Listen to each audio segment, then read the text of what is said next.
Hi everyone and welcome back to the channel. Today we are going to be diving into a discussion about a camera and lens combo that I don't think gets nearly the love that it deserves. I'm talking about the Nikon ZFC paired with this lens, the Nikon Z DX 18 to 140 millimeter lens. Before we get into that, I want to apologize. I am fighting a bit of a cold, and so I'm even more nasally than usual. Okay, so let's get into it. I have owned the ZFC for 2 years, more than 2 years, and I have owned the 18 to 140 millimeter for nearly that long. And in this time, I have been seriously impressed with how capable and versatile this setup is. I have found it to be especially useful as a simple one camera, one lens travel combo. And so in this video, we're going to talk about what makes this camera lens setup great and a couple of quirks and disappointments. I will share photos from some of my travels. I will also consider whether I would buy this setup today. Spoiler alert, the answer is going to be a yes, but. So let's start with the positives. First up is the Nikon ZFC. I think that this is a beautiful camera. It has a retro-inspired design that is both eye-catching and actually super easy to use. Its physical dials bring back that nostalgic feeling of classic film cameras. But don't be fooled by its looks, because this is packing a modern APS-C 20.9 megapixel sensor, Nikon's colors always render beautifully, and the image quality of the ZFC is stellar, even in challenging conditions like low light or overcast weather, which was pretty common on our trip to Scotland, as well as where I live here at home in Oregon. This camera shoots 12-bit or 14-bit RAW. When I travel, I usually shoot both RAW and JPEG. That way I don't have to choose between maximum information with the RAW files or easy shareability with the JPEG. When we were traveling to Scotland, when we would get back to our Airbnb at the end of the day, I would usually plug the SD card into the iPad and choose a few JPEGs to share right away with friends back home. This camera, the autofocus is pretty good, I would say. Being a mirrorless camera, it has a truly silent shooting mode. That was really handy when photographing inside a church or a castle, or when trying to snap a couple photos on the street. The ZFC has a fully articulating screen, which can be really helpful when you're shooting at odd angles or lining up selfies or vlogging. And speaking of video, the ZFC shoots 4K video up to 30 frames per second and has full HD up to 120 frames per second if you want to get that really nice slow-mo. For the most part, the ZFC handles great. It is very, very lightweight, only about 390 grams. With the ZFC, you have your choice of using the manual dials up top, or you can go full electronic to choose shutter speed and ISO. I go back and forth depending on my mood. And of course, if you want to keep it even simpler, you can just pick aperture priority or shutter priority or fully automatic modes. My wife is not a photographer, but there are a couple of times when I was driving in Scotland that she pulled out the camera in a semi-automatic mode and took photographs out of the window while the car was moving. And a couple of my favorite shots were actually taken this way, including these shots of some hairy coos that we passed as we were driving. I think it was on the Isle of Mull.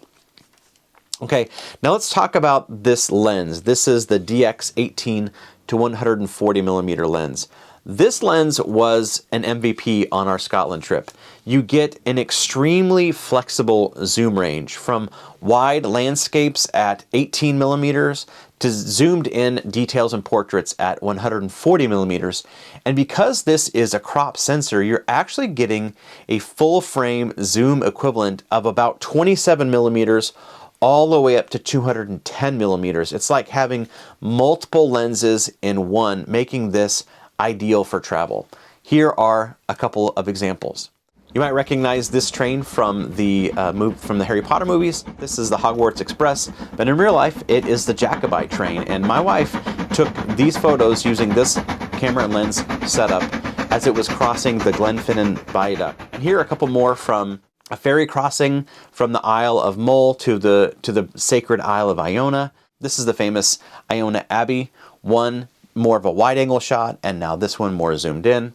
And here a couple more from out the car window. This is also from the Isle of Mull.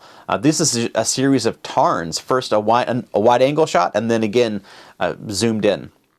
I found the sharpness to be surprisingly good for a zoom lens in this range, even at its widest and longest focal lengths. It's also very lightweight, just 315 grams, and that means that together this combo comes in at 705 grams, or a bit over 1.5 pounds.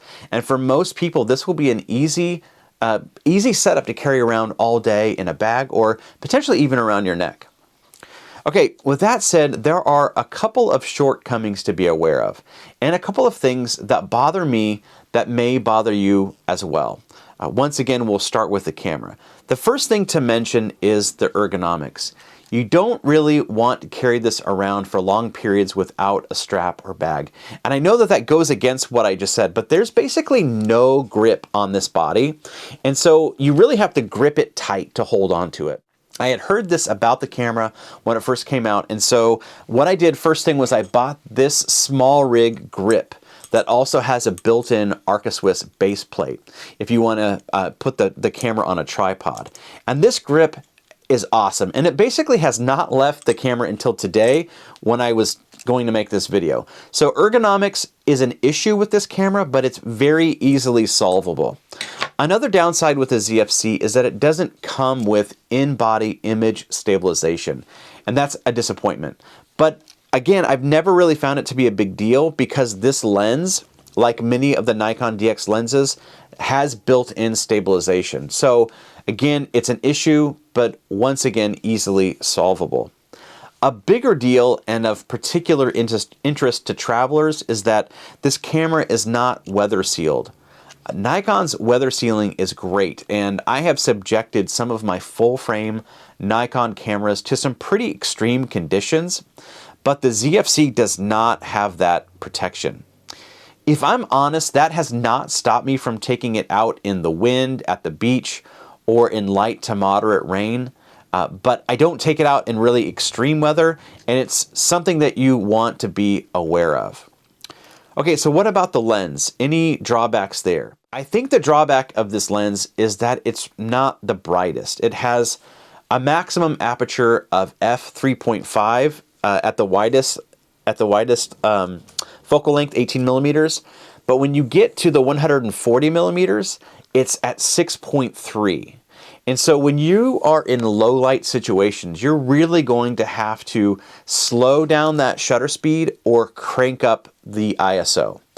To be honest, a little bit of grain doesn't bother me, but once again, it's something that you should consider.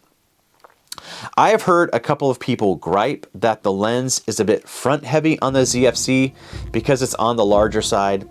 It's not something I've noticed at all. Here are a few more images from our Scotland trip, and I will come back with some final thoughts.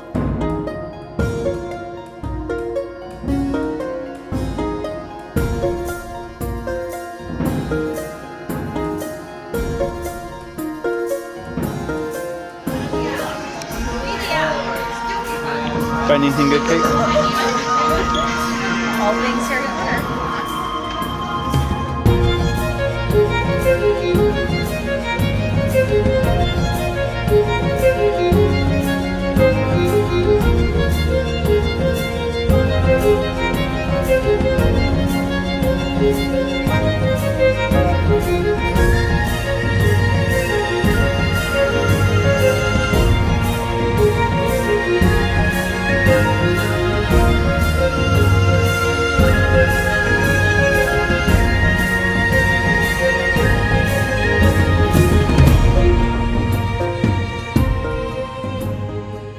It is both humbling and encouraging to share photos I took more than 2 years ago. It's humbling because I see so many missed opportunities with composition, with exposure, but it's also encouraging because I know at least a little bit more now. Something I kept reminding myself on this Scotland trip was that this isn't a photography trip with the family, it's a family trip with a little bit of photography.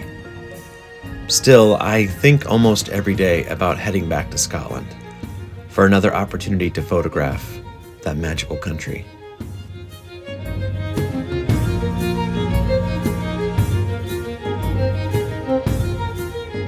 So the question then comes to, would I recommend this travel combo? And the answer is that yes, I would. I think this is a seriously underrated. I really have not seen any videos, maybe one or two, about this combination. I think this is a very underrated travel setup. Over the last couple of years, I have shot thousands of images with this combination. I have taken it with me around Oregon, around the country, around the world. I have used it to photograph around the house. I've done videos with this. I've done time lapses with this. And I think when you pair the ZFC with the 18-140, you get a really solid travel setup. It is compact enough to fit into a small bag, but it is versatile enough to handle everything from sweeping landscapes to intimate portraits. You can shoot wide vistas in the Scottish Highlands, or you can zoom in to capture the textures of an ancient stone wall, all without having to switch lenses. It is versatile and lightweight. The image quality is superb, especially considering the gear's relatively compact form.